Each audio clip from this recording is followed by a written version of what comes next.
Vicki, I am so excited that you are with us today.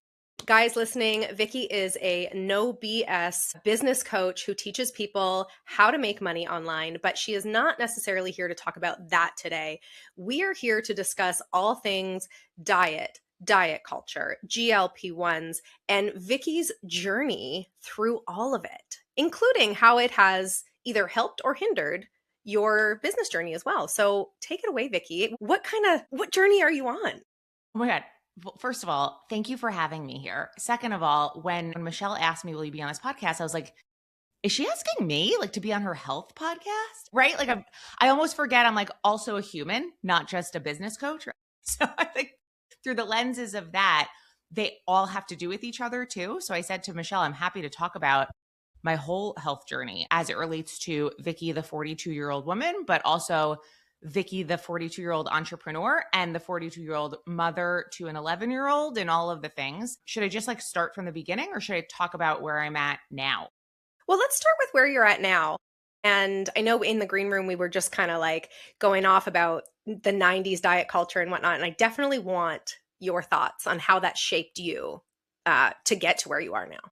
Yeah. So at this very moment, as it stands today, I have been on GLP1s for going on 3 years, I think. Is it? Yeah, going on 3 years. And 3 years ago, I was at my heaviest, miserable, just coming off of a 2-year-long IVF journey and feeling like absolute shit about myself. Can I curse on here? Absolutely. Oh, great. I was like, okay, thank God. Some people invite me on their podcast and then say, don't curse. And I'm like, but why would you ask me then to come? Right. Okay.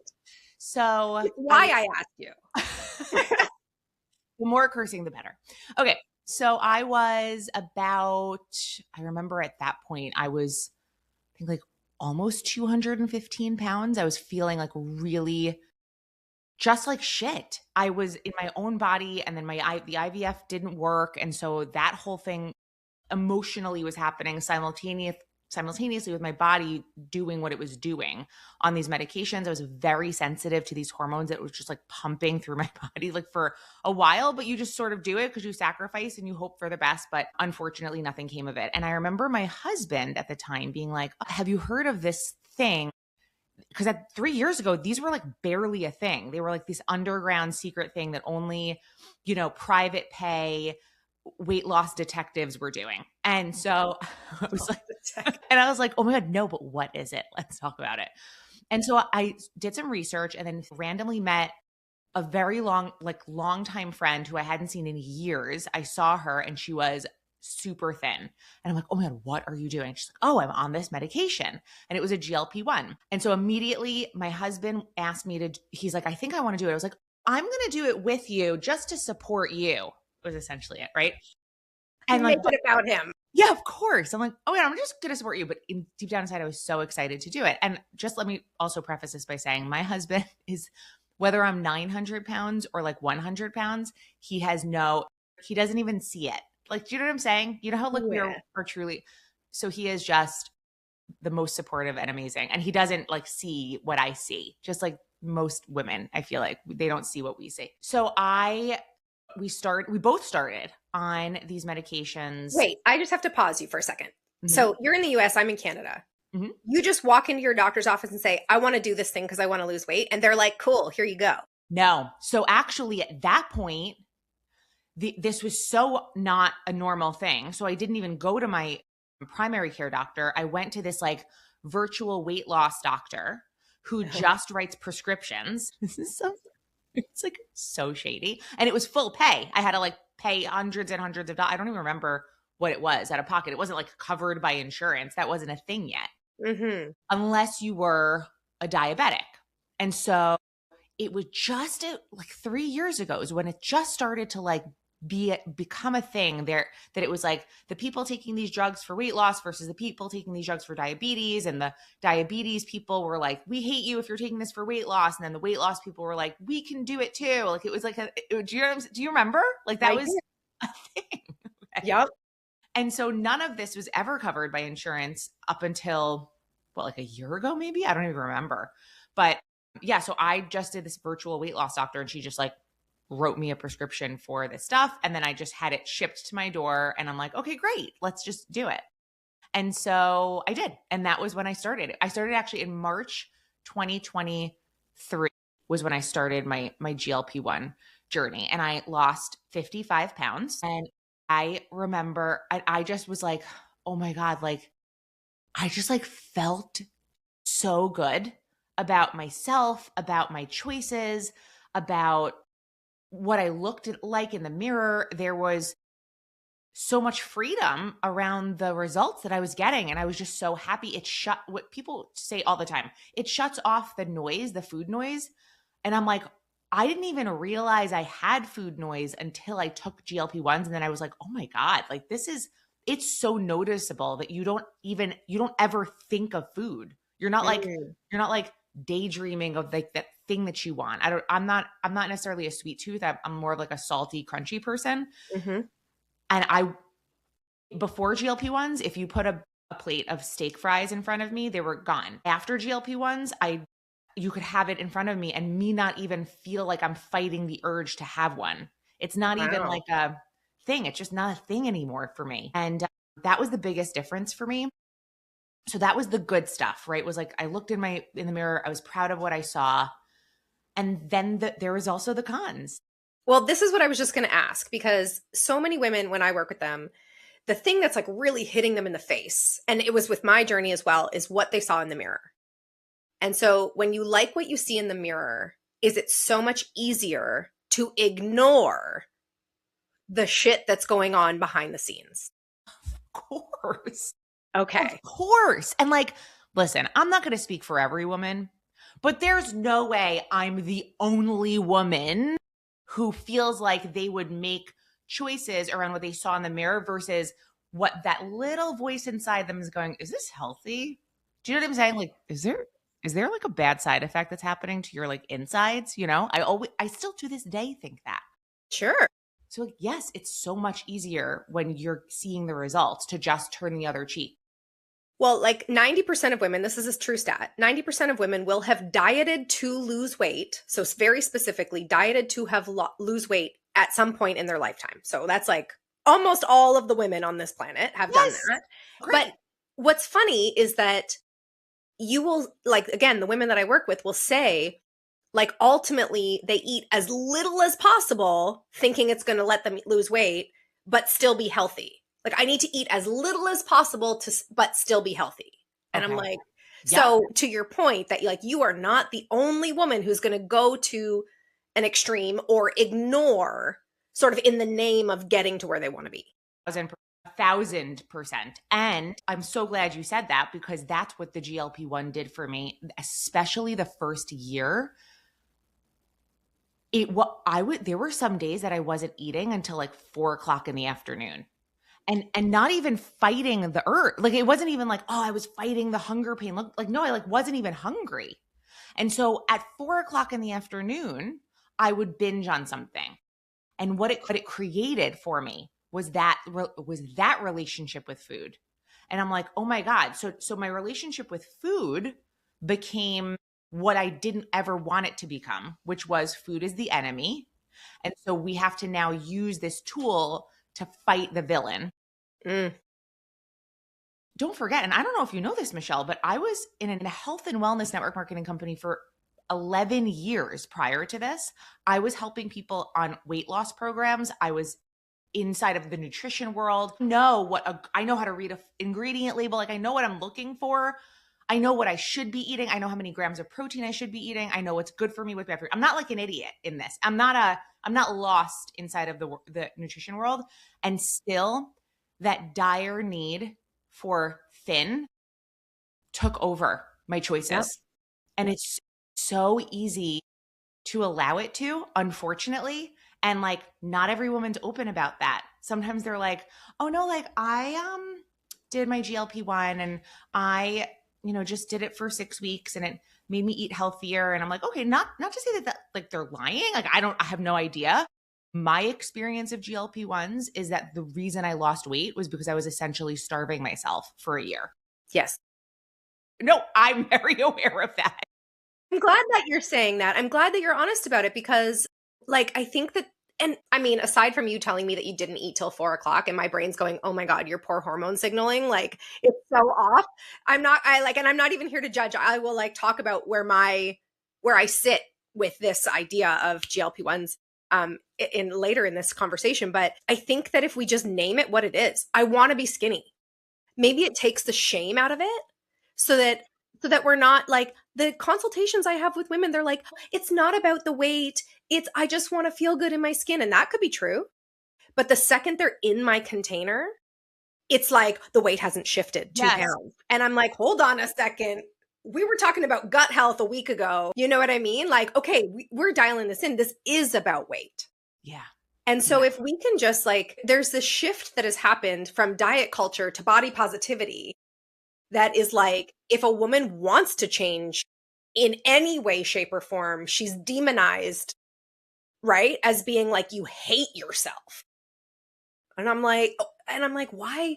If you feel you want to improve upon something, whether that's a course you want to take because you want to improve upon your business, a mindfulness retreat because you want to get more mindful or spiritual, maybe it's about your body composition. Like, why do any of these things equal shame when somebody wants to put more effort into something?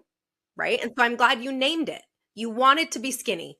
Yeah. I wanted to be able to take a picture and not turn my face away from it. I wanted to be able to not reposition my arm so that I didn't see a chubby arm in a picture. That meant something to me. I was the girl. First of all, I am 5'8". I have a size 11 shoe. I wear a size 10, 12 pants. I'm not a petite little girl. I'm a, like, I wouldn't say like larger woman, but like I'm like an average woman's body. Like I'm not like skinny, right? And when you grow up like that and you have all of the girls I will never forget this. I was 10 years old and we had to, back in the day, Michelle, do you remember this? We had to like weigh ourselves in like gym class. Do you remember? Well, that never happened to me. Thank God, because I grew up with some stories. Yes. Oh my God. So I was 10 and I was a double D. I was already a size 10 shoe. I had gotten my period at 10 years old. Like I was developing faster than any other girl in my school. I got weighed at over 115 pounds at 10 years old, and all of the other girls were 80, 85 pounds. And we were weighed in front of each other. And I remember that being the first time that little thing in my brain was like, you're different. You're too big. Something's wrong. 10 years old. Yes. Holy And like, shit. I know. And I was like, oh my God. And I remember looking back at 40, now I'm 42. It starts then, right? It just does. And now who knows, it probably starts sooner for these girls because they're all exposed to everything. The TikToks of the world, it's like so sad. But I remember that was it. That was the first time I was essentially told by the outside world, you're too big. And then I was at my sweet 16. Again, I will never forget these little moments that shape a woman. I was wearing a velvet tube top. It was bedazzled. Okay, it was bedazzled. And like a shrug. Do you remember like the shrugs? Oh, yeah. And my grandmother, who was an old Greek woman with a Virginia Slim in her hand, came over to me and tucked my armpit fat back into my tube top and said, you're never going to find a man to fall in love with you if you have things like this hanging out. Now, she was 100,000 years old. She didn't fucking know what that was going to do to her granddaughter. They weren't aware of that. Like, there's no make wrong for like, she was old. I mean, she's now dead 100 years, but like, she's, that. So like those little moments of life shape you. I was in high school. I was wearing shorts. I stepped into enough bravery to actually show my legs. And I remember I wanted to just look like the other girls, but my legs were in these shorts. No one had ever seen me wear shorts at school. And this random girl came up to me and said, you have horse legs. And I remember being like, but horse legs are like pretty, like in my head. And I'm like, okay, Vicki, she didn't mean anything. Maybe she just meant that they're like pretty legs. Okay. Do you know, Michelle, I'm not kidding you. To this day, I will not wear shorts. Oh my because God. that thing in your brain goes, nope, there's danger. Shorts are danger. Shorts are judgment. Shorts are whatever.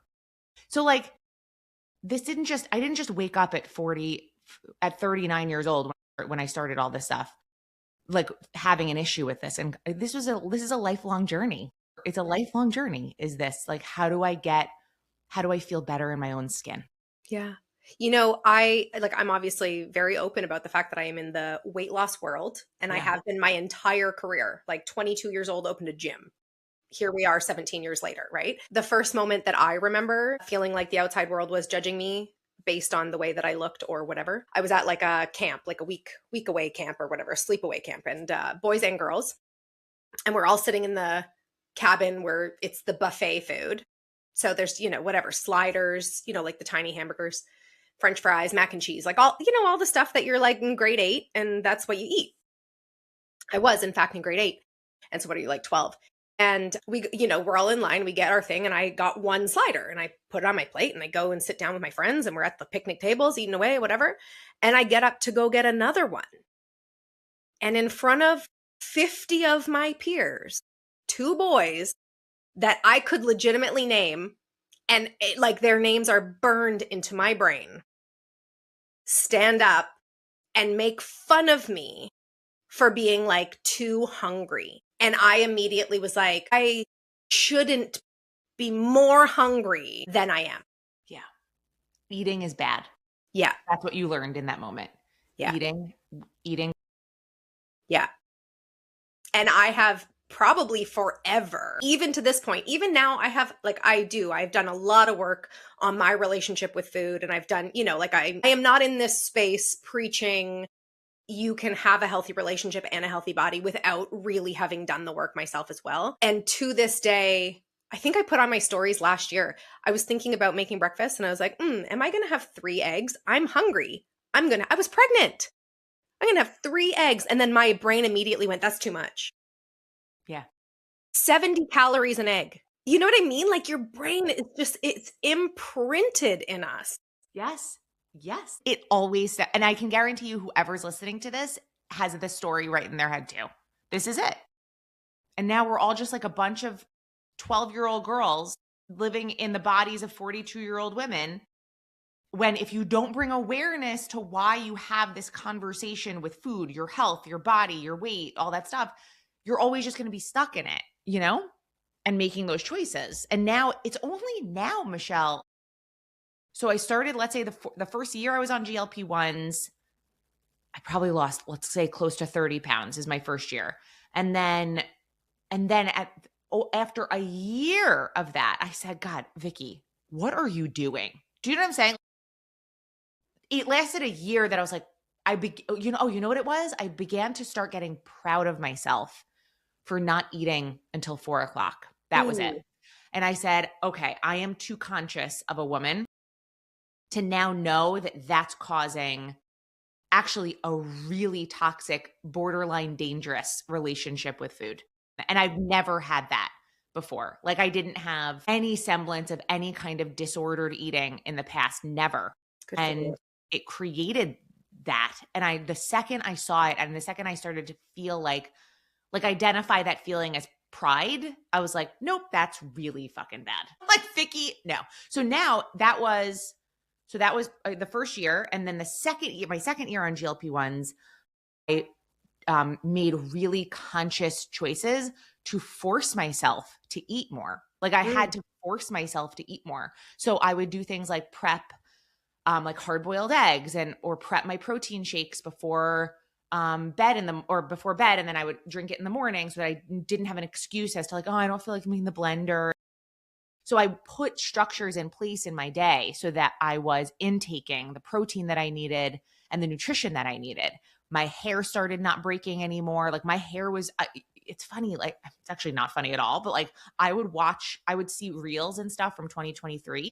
My hair was completely like just broken and you could see it. Now I saw it then, but now looking back, I'm like, oh my God, you were literally malnourished. And I was never that person. Like I did not ever have that. I didn't have that engine running in the background ever. Even though weight has been a lifelong journey for me, I never had that kind of issue. And so so GLP1s were the best thing that has ever happened to my health journey. And I'm really aware of how slippery that slope can get for people because I started slipping down that slope and I caught myself and like pulled myself back up. So now it's like a totally different ballgame. Now I'm eating like normally, So you're still currently on it. Yep. Still Are you on currently, the same dose that you've always been on? no. Okay. I just titrated down to like the lowest dose. And so now it's like a maintenance. But it's weird. Like if you were like, Vicky, you have to go off of this medication tomorrow, I would be terrified. Mm. Like I would. And I would not, I like don't know what I would do because it has for the last 3 years caused this dependency on it in my brain. So I'm like, oh my God, what if I'm hungrier? What if? And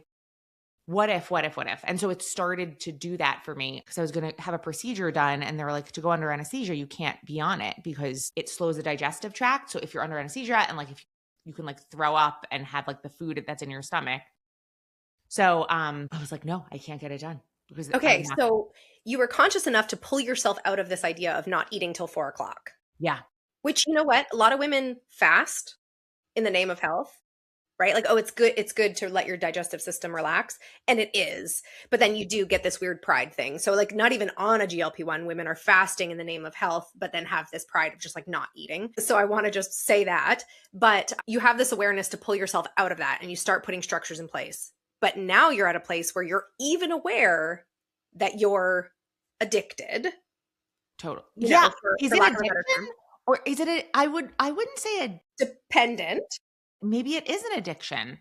Well, Maybe. I mean, a physical addiction, perhaps. Yeah, because you're like, "Oh my God, I can't stop. Right. What if I stop?" So did you just have this realization, or have you have you been aware of it for the last No. little while? I'm very aware of it. And sometimes it just takes us a while to get from the awareness stage to the ready to do something about it stage. Yes, yes. Just like my malnourished days, right? Like it's like that little part of you is always like, "Is this good for you? What are you doing? What are you doing?" And then like I see my hair in the mirror in the mornings and be like, "Oh, it just nothing, it's just dry," like or whatever, So it just takes me a while. That's the next conversation for me is like, how do you maintain this? Now, I have created an eating pattern in my day that I don't even know if the GLP-1 is actually like doing anything for that anymore. Like I don't know if like what it would look like on the other side of it because I don't know like does the lowest dose of a GLP-1 for a person my size like actually do something for the hunger? I have no idea. But my blood work has never been better. Like people are like, don't go on GLP-1s because you're this and that. And I'm like, my physicals are amazing. My blood work is amazing. I had to do an EKG for something amazing. Like I'm And you healthy. feel good. Yes. And I feel good. And I'm really proud of myself that I like for two things. Number one, took a chance on this stuff. And number two, that I was aware enough to pull myself out of the just like the toxic conversation that it created for me around food. And again, like you could have somebody on this, you could talk to somebody doing this and they'd have a completely different answer than me. A lot of women are like, oh my God, meanwhile, I got every woman involved in GLP-1s in my local area because it was like, I was the only one that people would be like, oh my God, Vicky, are you losing weight? I'll be like, yes, I'm on a GLP-1. Like I'm very open about it, but everyone wants to hide it. They want to pretend like they're not, or that it mysteriously fell off of their body. I'm like, okay, why? Like, but why? So you're the influencer. Yes, maybe. Oh, right. Go to this random online doctor. Well, now I go to my regular doctor. Super shady. Yes. It was like essentially a GLP-1 dealer. But like now I go to my regular doctor for it. Even though it's still not covered under insurance because you can't, like my insurance doesn't cover it. Yeah. Yeah. So that's my GLP-1 journey. That's my life story. Interesting that I would like to follow up with you and see where you're at.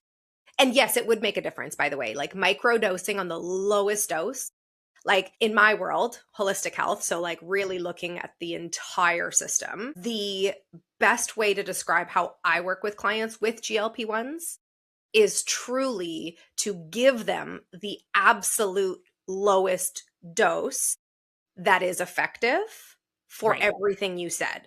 The food noise, obviously the weight loss, the hunger cues, etc., while working on all of the lifestyle factors. Being on the lowest dose, still seeing the results, whether that be you're continuously losing or you've got the great clear head and you don't have that food noise. You have still have a good relationship with the food, but you've got the structures in place to make sure that you are actually fueling your body. So yes, I would say if you're asking the question, like, is it still effective? I would say yes, it is still very much effective. Great. Then I'm going to take it until I die. How's that for honest? Great. I love it. I love it. So yeah, like my thought process here on GLP-1s is like, I sit on the fence in a lot of ways about a lot of things, right? And I also am somebody who's like, girl, if it works for you, do it. Like, I don't know if it's my choice, but it doesn't need to be my choice if it's in your life, right? So I very much sit on the fence of just like, I'm going to say it, pro-choice here, without going down that path. Yes. Anyway, when it comes to all pharmaceuticals, all of them, like, what is the risk versus reward, right? And for me, and working with the women that I work with, so as you were talking, I was like, ooh, hormone signaling, right? Like going till 4 o'clock. That's where my brain went. And your brain definitely didn't go there, right? And so my thought process on it is like, hey, if my client is interested, right? And I can get my client these incredible results and keep her as healthy as possible because we work on all these other pieces of her health too, then why the hell not? You know what I mean? Like, why the hell not? These are tools. They are not necessarily the be all end all. But if somebody wants to use this as a tool to optimize their health, if you were 215 pounds, Vicki, 3 years ago, that's not healthy. No. You know what I mean? For so many reasons. And one of them was my own mental health. There's only so many days you can wake up, look in the mirror, and tell yourself bad things about yourself. When my immediate go-to about myself is shame. If something's wrong, I'm going to shame myself for it. Well, there's only so many days that you could do that without it actually affecting your mental health. And like, I'm too aware of a human being for me to not see what's going on. And then for me to, once I see it, again, sometimes the runway is very long until I do something about it. But most of the time I do things quickly because I'm like, nope, that's not what I want. Like it's not what I want. And I just knew like 2 years ago, I was not mentally, or 3 years ago, I was not mentally right because I just went through hell and back with my body on IVF. And I'm like, okay, I'm just going to do this. You know what I'm saying? I'm just going to do this. And I'm so glad I did, even with the toxic shit that happened with the food and even with like what I chose and even with the starving and even all of those things, I'm so glad I did. GLP-1s have been the best tool that I've put in my toolbox. Did I fight through nausea? Well, was there GI upset? 1,000%. Was there constipation? 1,000%. All of that stuff that they talk about, I got every single side effect. It's like, oh my God. But then like my body got used to it. And then I'm like, okay, I feel okay now. Did you know that in Canada, they're not allowed to put, I don't even know I don't watch commercials anymore with streaming, but you know that in Canada, they are not allowed to put commercials on the TV for pharmaceuticals? But I did not know that. Yeah, so we don't have any of that unless you watch an American network. And so like when my husband watches football on Sunday, it'll be like all these like Ozempic, but might cause. And I'm always like, why? And like I just used Ozempic as an example, like legitimately any drug, but it might cause liver damage. It might cause blindness. It might, and you're just going on like, but again, risk versus reward. So you were like, no, but this is really important to me. Obviously you have adjusted. And I would imagine that the lower dose you're on now, there's probably a lot less of that. Right. I went up to, I think the highest dose I took was 0.75 or whatever. And like, it wasn't like in the world of GLP-1s, I've never gone up to the highest dose. My body's very sensitive to medication. And so I was like, I knew that I get nauseous very easily. So like, I knew that I was going to get nauseous on this. So then what happens is you get nauseous on it. When I first started, then you take Zofran for the nausea. So then you're like on 2 medications. Do you know what I'm saying?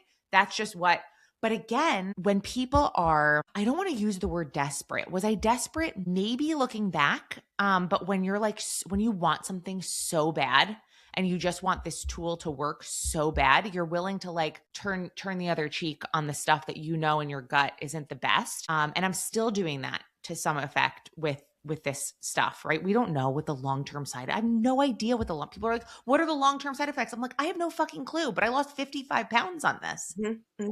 Vicki at 42 years old is really happy she did that.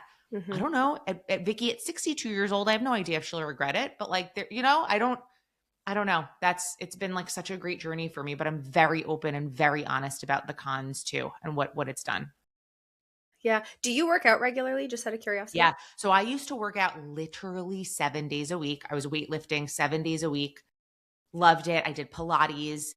And then my IVF journey took me out of the game for working out because you're not allowed to do it because of like twists of your like core or whatever anyway.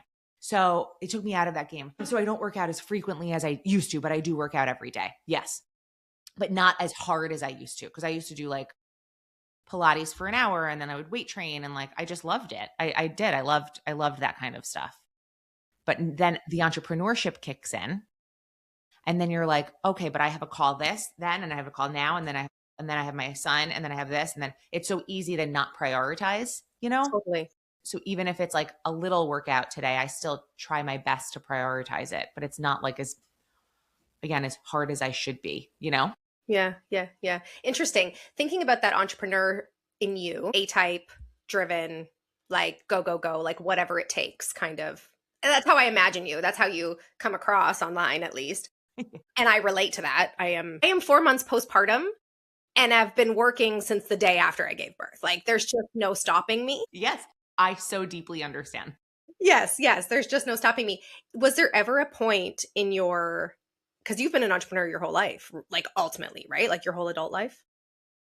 Yeah. Well, I was in corporate before. I left my corporate job in 20, so just be entrepreneur full time. So 2016. So yeah, half my adult life I have been an entrepreneur. Yes. Was there ever a time where that took the front seat and your health took a back seat? Tell me about that. There was, I'm going to say, it's funny. My gut instinct is to give you like yes, during this time frame, this is what happened. But I actually believe it's more of a wide net than that, in that comes up for me every day that I choose, right? That there's a choice. You're left with this choice every day as someone who has control of their own schedule. And the choice sometimes sounds like the business has to take priority today, because if it doesn't, this, and this will then get on tomorrow's to-do list. And you're like, fucking kill me if that goes on tomorrow's to-do list. And then so you're like, all right, for the next 15 hours of my day, I'm going to be busting ass doing this. Okay, great. Well, if you devote 15 hours in a day to one thing, which is your business, obviously, then you only have but so many hours to devote to other things. And then you have to like be a mom, and then you have to like be a friend, and then you have to pretend like you want a social life. Do you know what I'm saying? Like there's so I think that decision is daily actually for me. Yeah. Yeah. And there's days that I'm like, I don't feel like doing this. I don't feel like doing this. Like working out, or like after this call, I'm going to go make my protein shake for the day. And I'm like, and then I think about the stuff that's like, it's just so much easier to, and then fill in the blank, grab a thing to go, eat unhealthy right now. Or sometimes there's lunch that I'm like, oh, maybe I should just make ramen noodles. Do you know what I'm saying? Because it's so much faster. Like, but it's like those decisions that I think are in a day-to-day for an entrepreneur. As much as I like to believe that I'm a little baby Alex Hormozy at the core of my being. Love that. Right? Like there is like a little Vicki Hormozy that lives inside me. I'll take part of his wallet too. Do you know what I'm saying? Absolutely. I'll take his bank account. But like, I do feel like I am not in the season of my life right now. And this is important for any person listening. I have accepted that I'm not in the season of my life right now that I'm going to ever wake up at 4:30 in the morning to go hard at a workout. Because if I set that expectation for myself, I know that I won't live up to that. I will always feel like I'm failing if I set that as the expectation. And so my season of life right now isn't doing that. It will again at some point. But right now I just we only have such a finite amount of energy. And I feel like I have to give myself grace for that. And that feels what I'm doing right now for my health and my business feels good. And there's moments where I prioritize my business over my health in those little micro moments, you know? Can I ask, you're only 42, so you're quite young, and so this might not even apply to you. Do you know if you're entering perimenopause? Oh my God. You know, Michelle, it's so funny you're mentioning this. I am on a text thread with two other well-known like female entrepreneurs in the online world. And they're like, perimenopause this and luteal phase that and luteal this. And I'm like, guys, can I be honest? I have no idea what you're talking about. And like the concept of perimenopause, how polarizing can I be on here?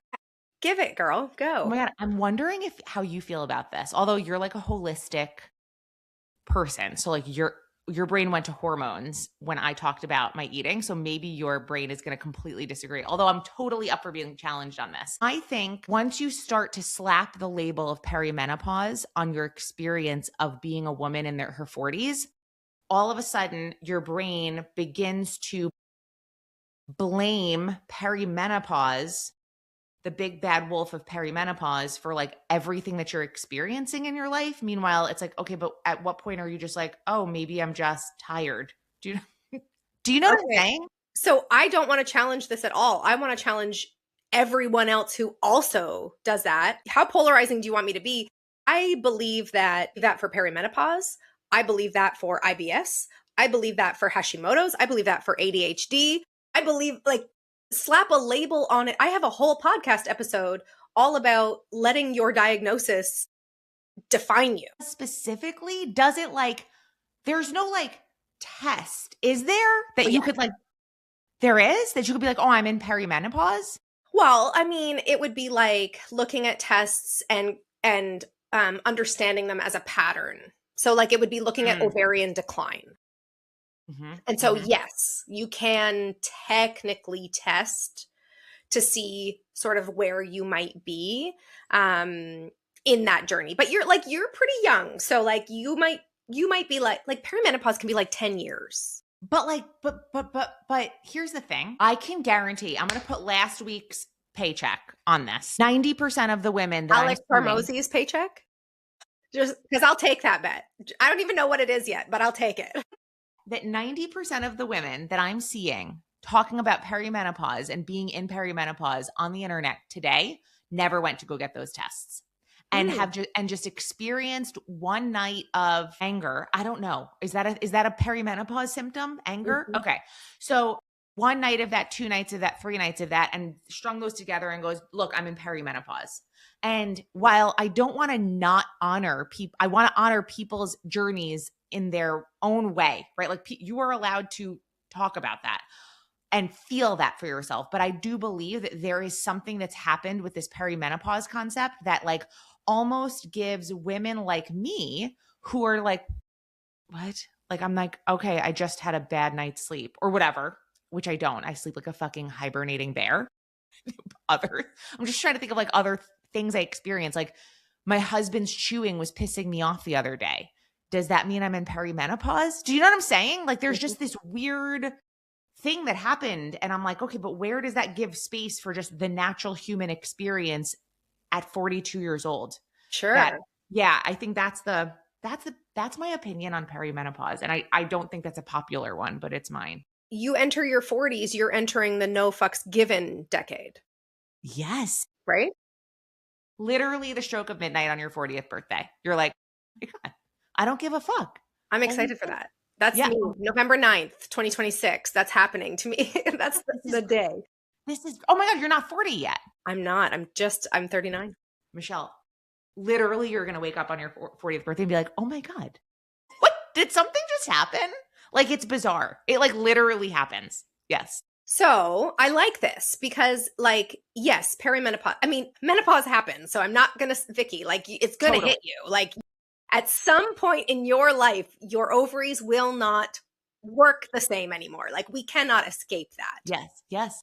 But I do like your take in that there is, even if it is, even if that your friends or whoever you're talking about strung the symptoms together and it is perimenopause, like without the test, it is. Why use it as the excuse to like bark at somebody or like, like still try to sleep well? Like, still try to be healthy. Like, why is it like, oh, I'm in perimenopause, and now it becomes your whole personality? Yeah, right. It becomes a whole personality. And these two friends actually don't have it become their whole personality. It was just a topic in this thread. But I was like, but I'm just seeing it so much online. And like, I'll be speaking to people on the internet and they'll be like, hashtag perimenopause. And I'm like, no, I don't know what that means. Like, Mhm. my husband needs to not chew so loud. That's not a Vicky's and perimenopause problem. That's your issue, Keith. Yeah. Also, it's so funny, like people who, like, I work with women in perimenopause and menopause, and they're going to listen to this podcast and be like, two women who aren't in perimenopause are talking about all the women in perimenopause. Like, The internet is telling me I'm in perimenopause. Do you know what I'm saying? mhm. There's Me women. too. Okay, but like that. So that's the thing.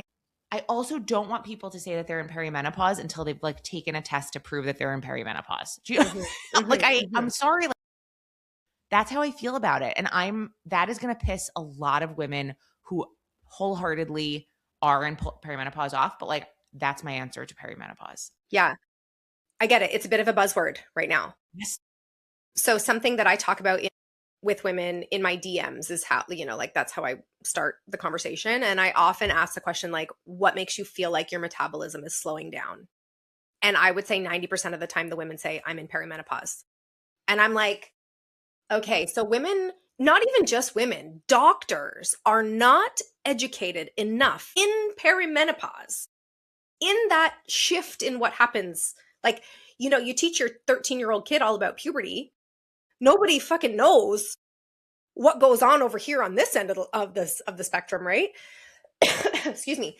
Doctors are just like, take hormones, take birth control, just avoid it altogether. And okay, fine, like if that's what people want.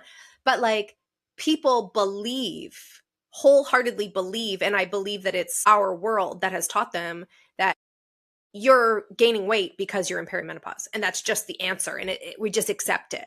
Yes. And I'm like, no, this isn't real. Like, that isn't actually why your metabolism is slow. Stop believing this. Right. But every influencer on Instagram is telling them otherwise. And so it's really hard. Like, I am the biggest realist on the fucking planet.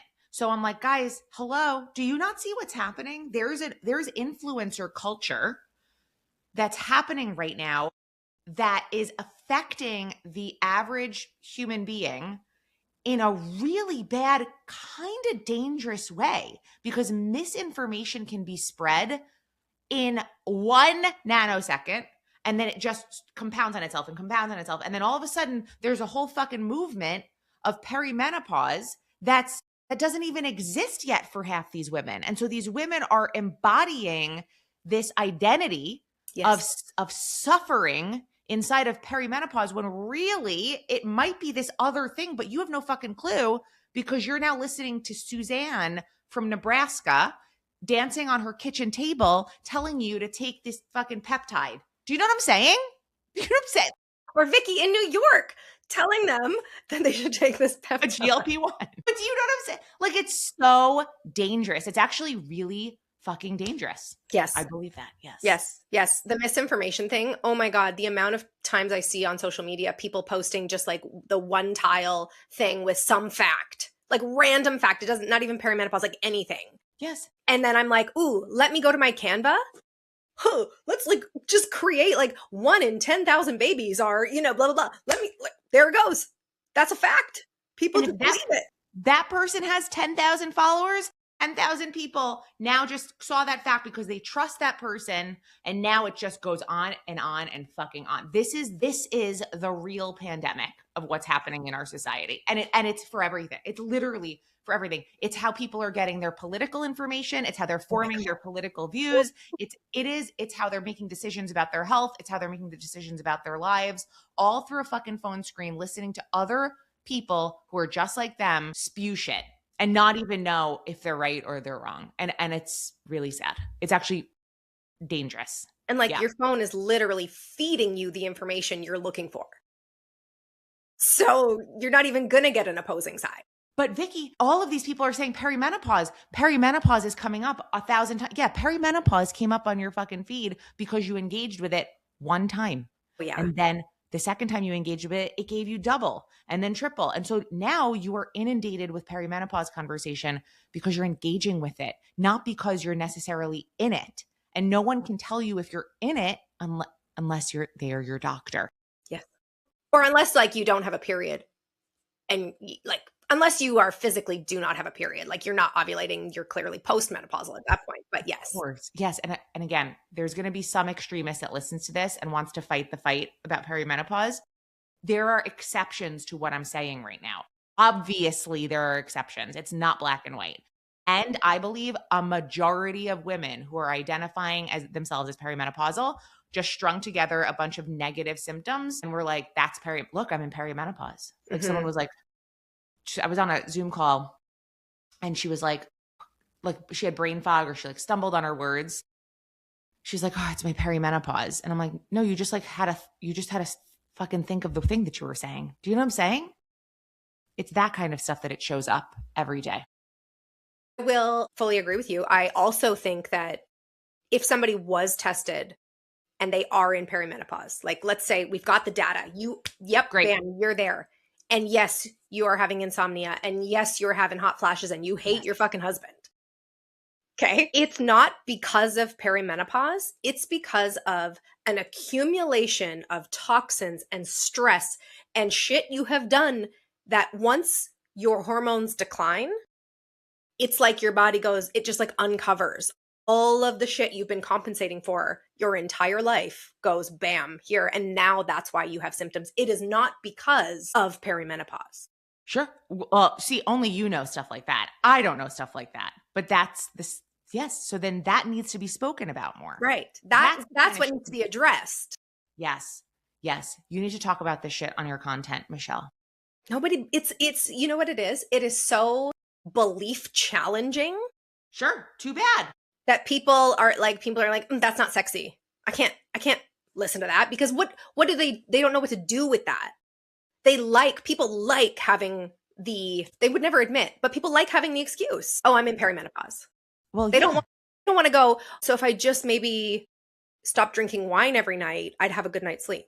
Sure. Right. No, nobody wants that. No. Nobody wants that. And that's to say, most of these people, because they're not seeking actual medical help, I feel like there is shit that's going on underneath the surface that they're never going to find out what's going on because they're never going to a fucking doctor's office and be like, hey, this is happening. And this is not talking about Western medicine versus Eastern medicine. Like, I don't go to whichever you want, but go to a health professional. Mm-hmm. And don't listen to Susie Q on the from Nebraska. Yeah. Susie from Nebraska. Fuck her. Fuck her. She doesn't fucking know. She doesn't know, guys. I'm telling you, she doesn't know. She's getting paid an affiliate commission from the peptide she's trying to sell you. Do you understand? That's what's going on here. Mm-hmm. So it's like, it's a dangerous slippery slope. And I see it so clearly. And if I were a health influencer or if I were a person in your niche, that's how I would stand out on social media, is say this shit. And I would make so many enemies and I would pull so many people closer to you because there's women just like me, Michelle, that want to hear this. Like, oh, finally, fucking someone said it. How do all these people know they're in peri-fucking-menopause? You know what I'm saying? I love it. Thanks for the business advice, Vicki. That's true.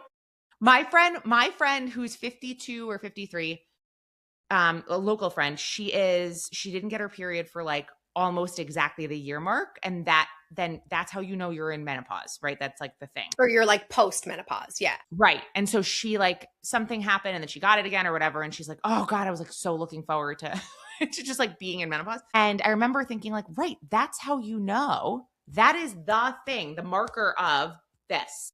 But perimenopause, it's a different conversation. It's not as cut and dry as menopause. I agree with you. I love that. Okay. So you are a business coach for people who want to make money online. We're just going to shift gears here. I want you to pitch yourself. I want you to be like, guys, this is the real shit. Cause I love your content. I hate watching influencers. So in my world, influencers talk about peptides when they have no idea about peptides. In your world, business coaches telling you they can make money online by buying their course to teach you, like the whole thing. I made $10,000 yesterday So tell us about where people can find you, what you do, and how you can help. Because I have a lot of like health coaches, practitioners that listen to this podcast, and we'll just serve you up to them. Oh my God, I love that. Okay. Well, those were two separate questions about the scam artists. So I'm just going to I'm going to table that for another conversation. The Okay. scammers, they're scamming you. So I help my business journey has been different depending on when you reach me. But at this stage of the game, I have education, like static education courses that teach people how to get started online, creating a business, utilizing digital products, some kind of like an online course or some kind of a community, something that they can start the business with that. So that's for like total newbies. But I've really transitioned my business into giving my one-on-one time to helping not just people who want to make money online, but entrepreneurs, people who are coaches, course creators, service providers. It doesn't just have to be, they don't have to be online yet, but I help those people in a one-on-one setting build and scale their business using things like automations, which most people are they're also not talking about automations in the right way, and it's driving me fucking crazy. Anyway, it's a whole other ball game. But if you're somebody like I would work with you if you are in the online business world, if you're a service provider of some kind, if you're a course creator or a coach and you're looking to actually scale your business. And right now you're in a place of like, I'm not in a scalable business model because maybe you are a lot of one-on-one work right now, or you don't have like an offer that's static that you can just drive traffic to, or you're doing a lot of manual stuff behind the scenes that I could help you automate. That's the kind of stuff that I specialize in now. So they can find me on my Instagram page. It's .Vicki Pollack, and they can head to my website, just vickipollack.com. Amazing. I will make sure all of that is in the show notes. And thank you so much for joining me today. Loved the conversation, loved that it was so real. And I know that that's what everybody can expect when they work with you. Yeah. Oh, yeah. Oh, right. That's another thing. If you can't handle the F word or reality checks, then I'm not your girl. But if you can, I'll see ya. Amazing. We'll talk soon. Bye.